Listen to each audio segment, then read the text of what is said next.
pemirsa, kembali lagi tetap di Kalam Kajian Agama Islam. Ya, terima kasih pemirsa bagi Anda yang masih bersama kami di Kalam Kajian Agama Islam dan bersama ibu-ibu Majelis Talim.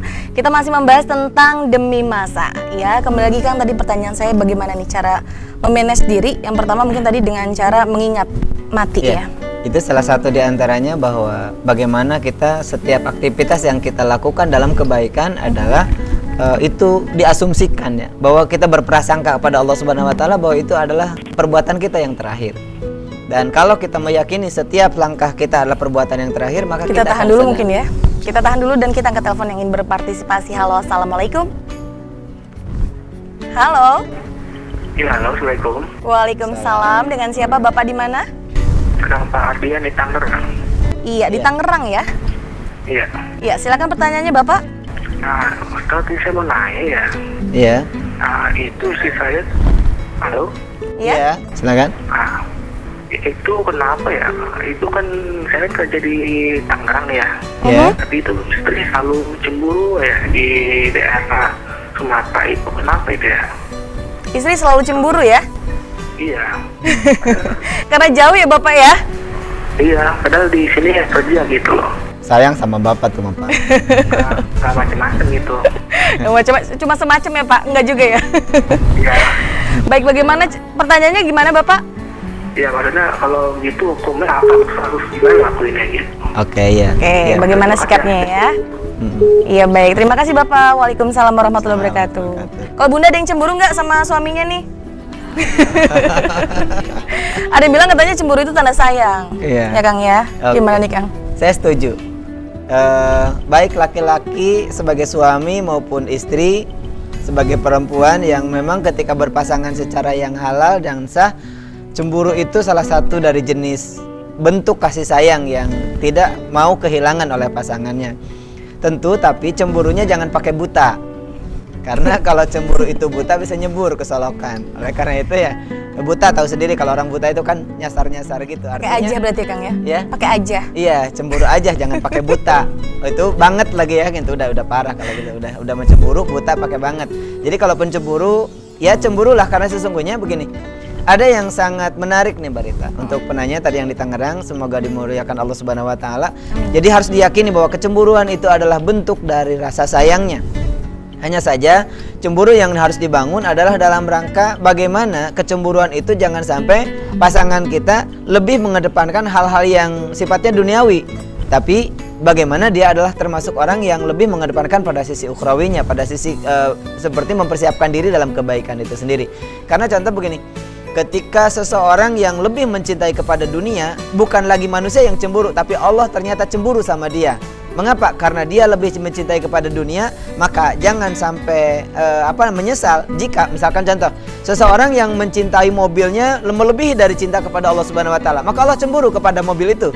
Maka apa yang terjadi? Allah ambil mobilnya dengan tabrakan, dengan hilang dan lain sebagainya. Itu bukti bahwa Allah cemburu kepada orang itu dan cemburu kepada mobil itu. Maka daripada aku sakit hati, kata Allah, lebih baik aku ambil mobilnya.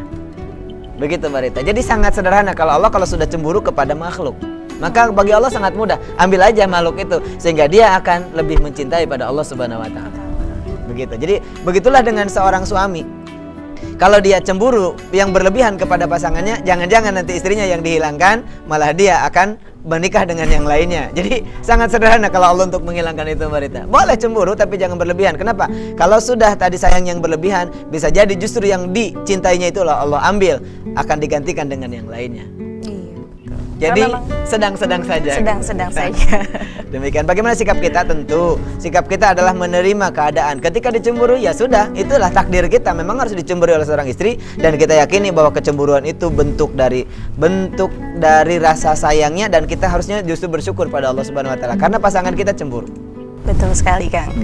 Iya, kembali lagi untuk demi masa Kang. Tadi sudah dijelaskan tentang memanage tadi. Yang pertama mengingat mati, kemudian selanjutnya Kang?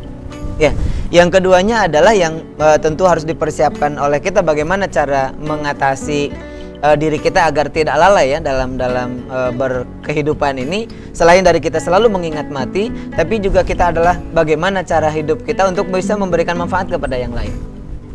Ketika kita duduk diam tanpa beraktivitas, berarti kita tidak manfaat hidup ini. Apalagi kalau cuma moyoy gitu ya, cuma tidur, ngorok, ngiler gitu. Nggak ada manfaatnya dalam kehidupan kita. Tapi kalau kita sekecil apapun kita beraktivitas dan bermanfaat bagi yang lain, itu insya Allah akan sangat berarti dalam kehidupan kita. Ada sebuah cerita Mbak Rita, boleh saya cerita dikit? Boleh, Buat silakan. ibu-ibu semua ya, mau dengan cerita saya Bu? Mau ya Bunda ya? Matikan lampunya Bu kalau mau dengar cerita. Baik, ceritanya sangat menarik. Ada seorang raja yang kaya raya, dan dia raja yang adil, yang sangat luar biasa. Tapi dia ternyata punya peliharaan binatang. Peliharaan binatangnya itu adalah kucing. Dan saya pernah ceritakan di beberapa majelis taklim ini. Dan ternyata si sang raja ini selalu kalau memberikan makan kepada kucing itu dia perhatikan. Ada beberapa hari ternyata kucing itu tidak mau makan Marita. Tidak mau makan ikan itu, tapi dia pergi. Dibawa ikannya, dibawa ngeluyur gitu. Si raja ini penasaran, kenapa kucing ini nggak mau makan di tempat di situ, tapi dibawa pergi. Akhirnya diintai sama dia.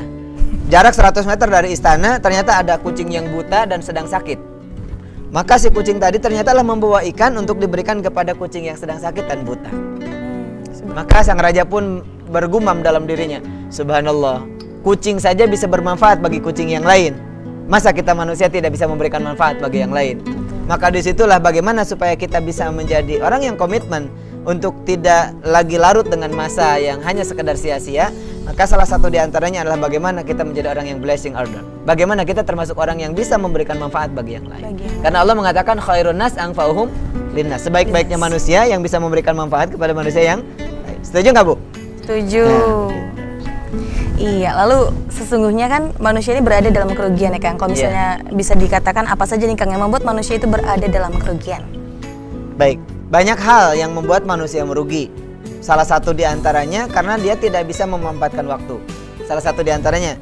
Jadi waktu yang begitu banyak bergulir, contoh ibu bapak sekalian, pemirsa Bara TV yang dirahmati Allah SWT, kalau kita tiba waktu maghrib, kemudian kita melalaikan waktu maghrib itu tidak melaksanakan sholat, maka berarti ketika kita sudah lewat waktu isya dan sebagainya, maka sholat maghrib kita sudah terlewati. Tidak lagi kita memanfaatkan waktu itu.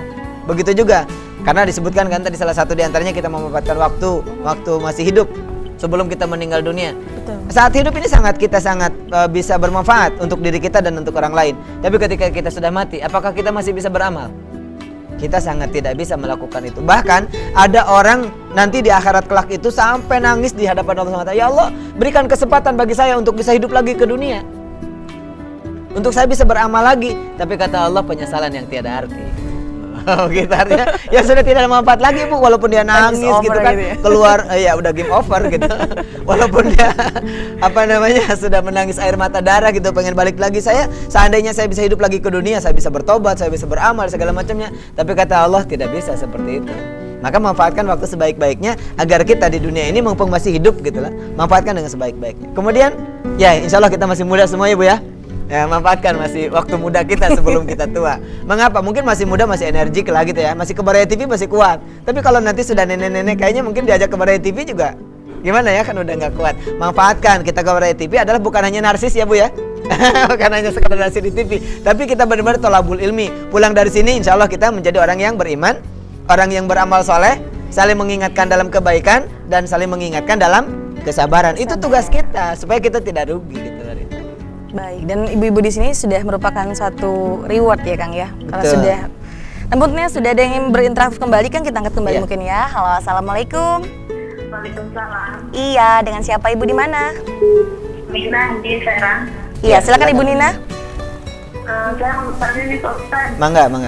bagaimana hukumnya kalau anjing menginjak semen umum atau batako? Apakah kalau sendal yang injak semen itu hukumnya terkena najis, Bu? Terkena najis mukalah dong. Iya.